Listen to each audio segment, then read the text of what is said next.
Hello guys and welcome to the channel. Today I'm going to show you how you can repair your Bluetooth connection if you cannot find your Bluetooth accessory on your Samsung Galaxy M04.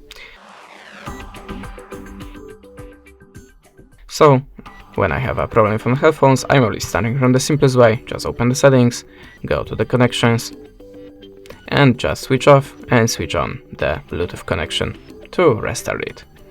After that, you can also try to restart your phone by holding the power button and click restart. You can restart your Bluetooth device too. Okay, so at the start you have to be sure that your Bluetooth accessory have a pair mode activated, and how to do it you will find in the manual to your device or maybe on your YouTube channel. In my case I have to click 3 times this button and my headphones starting in the pair mode. Sometimes you have to push the button for a few seconds, for example. You have to check it by yourself. So if you're sure that your Bluetooth accessory have a pair mode activated but it's still not visible for your phone, you can go to the bottom of the settings, choose general management and tap on the reset here.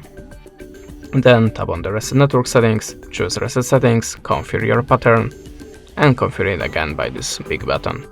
Then look for your device on the Bluetooth list.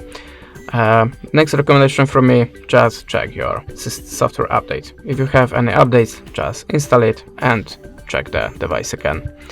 And the last recommendation from me, check your Bluetooth accessory and your phone on other device, or like a laptop, just the other device with Bluetooth, to check which one making a problem, which one is visible, which not. That's it. Thanks for the watching, leave us a subscribe, a comment, and goodbye.